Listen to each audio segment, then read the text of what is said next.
Hello student, अभी हम part second start कर रहे हैं, ठीक है ना। इससे पहले हमने पार्ट फर्स्ट में इंटीग्रेशन के कुछ क्वेश्चन किए थे। अब पार्ट सेकंड में हम इसका आगे वाला पार्ट कर रहे हैं, ठीक है ना। इसमें देखेंगे हम क्वेश्चन, जो रिमेनिंग पार्ट क्वेश्चन है उसको हम सॉल्व करने की कोशिश कर रहे हैं, ठीक है ना।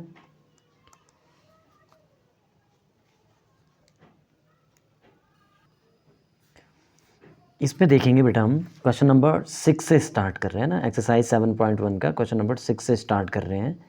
इसमें क्वेश्चन जो दिया हुआ है वो है साइन क्वेश्चन नंबर 6 जो है इसमें ये हमारे पास इंटीग्रेशन 4e⁻³ + 1 और dx इस टाइप से, ठीक है ना। इस टाइप से इसने दिया हुआ है। अब हमें क्या करना है, अब इसमें से निकालना है, इंटीग्रल करना है, इंटीग्रेशन सॉल्व करना है ना। देखो सिंपल सा है ये, ठीक है ना। इसमें फर्स्ट देखेंगे हम, पहले इसको डिस्ट्रीब्यूट प्रॉपर्टी लगाओ इसमें ना, मीनिंग 4e⁻³ dx। एक प्रॉपर्टी हमने पढ़ी होगी कि इंटीग्रेशन u भी मल्टीप्लाई में है और dx, तो ये हमारे पास बट जाएगा। ये हमारे पास क्या हो जाएगा, बट जाएगा। कहाँ जाएगा, देखो ये जाएगा u dx, है ना। या अगर ये प्लस का साइन है यहाँ पे, ऑपरेशन प्लस का है, ठीक है ना, तो प्लस भी dx में ये चेंज हो जाएगा, है ना। तो सेम हमें प्रॉपर्टी यूज करनी है कहाँ पे, सेम प्रॉपर्टी हमें यूज करनी है कहाँ पे बेटा, यहाँ पे, है ना। तो ये चले गया और 1 इंटीग्रेशन का साइन लगा लेंगे हम, है ना, 1 dx, ठीक है ना। इसमें भी हमें सेम वही करना है, इंटीग्रेशन लगा के, ठीक है ना। अच्छा, अब इसमें देखो इसको सॉल्व करना कैसे है, मेन चीज़ अब है। देखो ये हमारे पास जो 4 है ये क्या है, कांस्टेंट है। कांस्टेंट है तो कांस्टेंट हमेशा बाहर आएगा। बाहर आ गया तो अंदर हमारे पास क्या बच गया, e⁻³ और dx प्लस का 1 dx। इस पर अभी छेड़खानी नहीं करनी है। देखो पहला क्वेश्चन थोड़ा सा लगेगा टफ है, उसके बाद इजी होते रहेंगे। देखो 4 तो वैसे ही रहेगा, e⁻x, अगर इस एंगल को हटा दें, पूरे एंगल क्या है 3x, तो e⁻, ये x का काम कर रही है, तो e⁻x ये तो सेम रहेगा वही। e⁻x क्या होता है हमारे पास, e⁻x होता है हमारे पास इंटीग्रेशन, जो हमारे पास एक सेकंड है, इंटीग्रेशन जो हमारे पास ex होता है बेटा, वो क्या होता है ex ही रह जाता है, ये ध्यान रखना, ठीक है ना। तो सेम हमने यहाँ पे भी क्या करना है, वही फार्मूला अप्लाई करना है। e⁻3x क्या आ जाएगा हमारे पास, ये आ जाएगा e⁻3x मीनिंग ex पूरा अपॉन 3, जो एंगल बचा हुआ है वो भी लेना है हमें, है ना, प्लस 1 dx, ये हो जाएगा x, कुछ नहीं बचा हुआ है, अगर 1 भी बाहर निकालते तो ये dx पूरा क्या हो जाएगा x, ये बच जाएगा हमारे, और ये कांस्टेंट आ जाता है c, ठीक है। किसी को इस पर डाउट है, किसी को इसमें डाउट है क्वेश्चन में, ठीक है। ये हमारा कंप्लीट हो चुका है, ठीक है। अब हम बात करते हैं इसके बाद वाली चीज़ों की, है ना। अब देखो क्वेश्चन नंबर 6 हो गया कंप्लीट। किसी को डाउट होगा तो देख लेना, मैं ये आराम से देख लेंगे हम, इसमें कोई इतनी बड़ी बात नहीं है ना, इसमें इतनी बड़ी बात नहीं है, ठीक है। अब आगे बात करते हैं इसमें क्वेश्चन नंबर 7 की, ठीक है। क्वेश्चन नंबर 7 क्या बोल रहा है ये, यहाँ पे हमारे पास क्वेश्चन नंबर 7 बोल रहा है, एक सेकेंड है, क्वेश्चन नंबर 7 बोल रहा है हमारे पास, ये तो बहुत चल रहा है,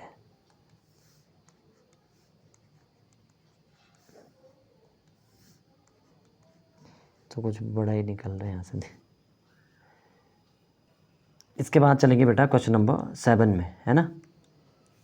कहाँ गए, क्वेश्चन नंबर 7। क्वेश्चन नंबर 7 क्या कह रहा है हमारे पास, ये कह रहा है कि रूट ये भाई क्या कहता है, इंटीग्रेशन x², है ना, 1 - 1 अपॉन x² dx, इस टाइप से ये क्वेश्चन है, ठीक है ना। तो हमें ये सॉल्व करना है, तो करना कैसे है, देखो सिंपल है, इजी है। ठीक है ना। क्या करोगे, ये आएगा हमारे पास, इसको सेम वही पहले अंदर मल्टीप्लाई कर लो, ये आएगा 1 × x², ये आ जाएगा x², ठीक है। फिर माइनस का साइन है, अंदर मल्टीप्लाई होगा, ये आएगा x² और dx। सेम इसके बाद सॉल्व कैसे होगा, देखो x² मल्टीप्लाई होगा dx के साथ, है ना। फिर माइनस आएगा, देखो ये एक सेकंड है, ऐसा ना करके पहले थोड़ा सा इसको सिंप्लीफाई कर देते हैं, x², है ना, और माइनस का साइन आएगा, x² ये आ जाएगा 1 और ये हो जाएगा dx, ठीक है ना। अब कर लो इसके बाद x² dx, है ना, और माइनस का इंटीग्रेशन के साइन के साथ ये आ जाएगा 1 dx, 1 क्या आ जाएगा dx। अब सिंपल कर लो।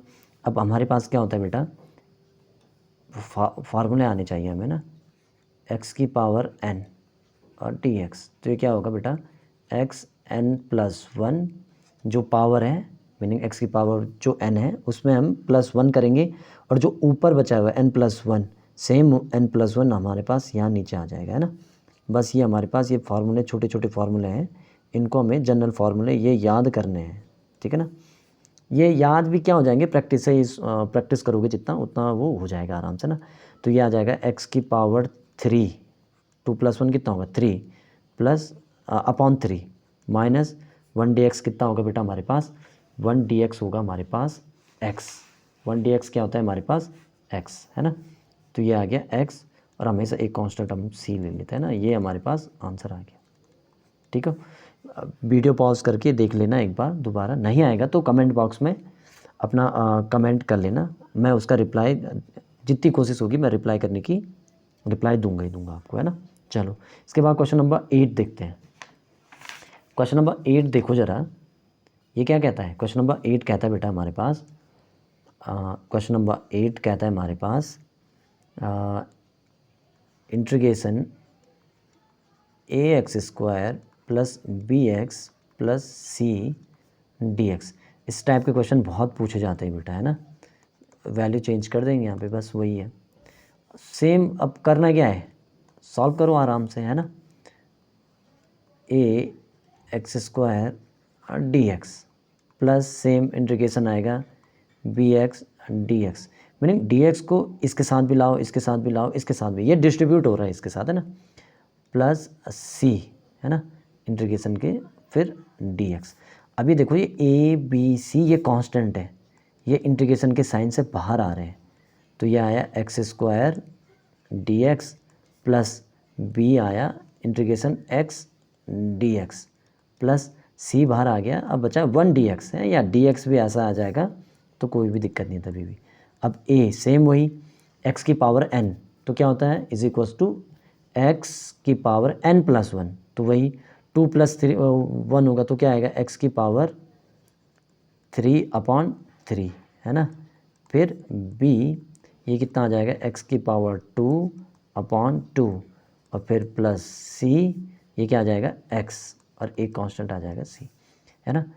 या इसमें कांस्टेंट d भी मान सकते हो तुम, या कैपिटल C मान लो, जो तुम्हारी मर्जी बेटा, है ना। कैपिटल D मानते हैं हम कांस्टेंट, कुछ भी मान सकते हो कांस्टेंट, हम तो कुछ भी ले सकते हैं। ये हमारे पास ax⁴3/3 plus bx⁴2/2 plus cx plus ये कांस्टेंट d आ गया, है ना। बस इतना ही करना है सॉल्व, ठीक है ना। दोबारा एक बार डिस्कस करते हैं ज़रा इसको, ठीक है। देख लेना, दोबारा कर लेंगे इसको, ठीक है। इसके बाद देखते हैं क्वेश्चन नंबर 8 हो गया, 9, क्वेश्चन नंबर 9 क्या कह रहा है हमारे पास, इंटीग्रेशन 2x² + ex dx, है ना। सॉल्व करेंगे इसको, आराम से कर सकते हैं हम इसको सॉल्व, है ना। क्या आएगा इसमें, ये कह रहा है देखो सेम वही डिस्ट्रीब्यूटिव प्रॉपर्टी लगाओ, dx, है ना, प्लस इंटीग्रेशन ex dx, है ना। सॉल्व करेंगे 2 बाहर आएगा x² dx, है ना, प्लस का ex dx, है ना। अब 2x⁴3/3 सेम वही e⁴x प्लस का सी कांस्टेंट, बस हो गया। इसमें और कुछ है नहीं है, बस आपको थोड़ा सा ना गलती नहीं करनी है, बस गलती हुई क्वेश्चन ख़राब हो जाएगा, ठीक है ना। चलो इसके बाद देखते हैं क्वेश्चन नंबर 10। इसके बाद क्या देखते हैं बेटा, question number 10, sorry question number 10 क्या कह रहा है हमारे पास, एक सेकेंड है, इसको थोड़ा ऊपर लिखने की कोशिश करते हैं ना। क्वेश्चन नंबर 10 क्या कह रहा है हमारे पास, क्वेश्चन नंबर 10 कह रहा है इंटीग्रेशन रूट एक्स माइनस, देखेंगे पहले ब्रैकेट है इसमें, root X 1 upon root X की पावर 2 dx, है ना, सेम वही। अच्छा इसको ज़रा ध्यान से देखना, ये कुछ ना आइडेंटिटी नहीं बना रहे थे, देखो ज़रा, ये बना रहा है a माइनस बी का होल स्क्वायर, है ना, a माइनस बी का होल स्क्वायर। क्या होता है whole square, a square plus का बी स्क्वायर, है ना, प्लस का बी स्क्वायर माइनस का 2ab, है ना, a स्क्वायर प्लस आएगा बेटा, है ना, a square plus B square और ये 2ab माइनस 2ab। सेम यही करना है अप्लाई यहाँ पे, देखो माइनस एक्स का होल स्क्वायर, है ना, ये फिर प्लस का B square meaning 1 upon root X का होल स्क्वायर, फिर है माइनस का 2, ए क्या है रूट एक्स, बी क्या है 1 अपॉन रूट एक्स, ठीक है। तो देखो अब इसमें से हमें सेम वही चीज़ करनी है, क्या करनी है, कटवट करना है। देखो रूट स्क्वायर से रूट कैंसिल हो जाएगा, इसमें भी सेम है, ये इससे ये कैंसिल हो जाएगा ना, मीनिंग हो जाता है, कैंसिल भी बोल सकते हो उसका ना आराम से। और फिर अब आगे सॉल्व करो इसको आराम से, क्या होगा, ये आ जाएगा हमारे पास x plus 1 upon x minus का, अब ये देखो इसमें भी बहुत बढ़िया है, ये छोड़ दिया हमने, ये कैंसिल हो जाएगा, कैंसिल आउट हो गया, बात ख़त्म, है ना। और इसके बाद हमें क्या करना है, सॉल्व, आगे इसको सॉल्व करो, माइनस का कैंसिल हो गया 2, ठीक है ना। ये इस टाइप से ये सॉल्व हो रहा है, अभी केवल ये सॉल्व हुआ है ना इंटीग्रेशन के, अगर इसको देखें, अब ये वैल्यू रखनी है इंटीग्रेशन में, या इसमें पहले ही लगा, इसमें भी लगा सकते हो तुम इंटीग्रेशन, इसमें भी क्या कर सकते हो इंटीग्रेशन लगा सकते हो ऐसे करके, है ना, और फिर बिग ब्रैकेट लगा के ऐसा इंटीग्रेशन का साइन, बिग ब्रैकेट लगा के अलग अलग करो या सॉल्व या एक साथ करो सॉल्व, है ना, वो तुम्हारी मर्जी बेटा, है ना, कुछ भी करो पर आना चाहिए समझ में, ठीक है ना। अब क्या है, फिर इसमें dx भी है, ये ध्यान रखना, ये क्या है dx, सेम वही डिस्ट्रीब्यूटिव प्रॉपर्टी लगेगी, x dx के साथ आ जाएगा प्लस 1 अपॉन इंटीग्रेशन के साइन के साथ 1 अपॉन एक्स dx आ जाएगा, माइनस का इंटीग्रेशन के साथ 2 dx आ जाएगा ना। अब ज़रा यहाँ ध्यान दे बेटा ना, x dx ये हो जाएगा x की power 2 upon 2 plus 1 upon x, ये होगा लॉग मॉड x, बेटा ये ज़रूर ध्यान रखना, mod x, simple log x भी लगा सकते हैं पर मॉड x लगाना है ना, 2 और ये आ जाएगा dx, सॉरी है, ये क्या आ जाएगा 2, इसके बाद आ जाएगा 2 और इंटीग्रेशन का साइन आ जाएगा dx, तो ये आ जाएगा x। तो इस टाइप से ये क्वेश्चन सॉल्व हो जाएगा। एक कांस्टेंट लगाना c। अच्छा इसको ज़रा कंफ्यूज हो रहे हो तो इसको दोबारा देखो ज़रा, है ये वाला, कौन सा, ये वाला, ये कैसे सॉल्व हो रहा है, 2 dx है ना, हमारे पास 2 बाहर आ जाएगा, ये आ जाएगा dx और ये हो जाएगा 2, ये क्या हो जाता है रूट dx का, ओ भाई इंटीग्रेशन dx, ये क्या आ जाता है x, बस ये इतना सॉल्व हुआ, कंफ्यूज मत होना, है ना। Thank you.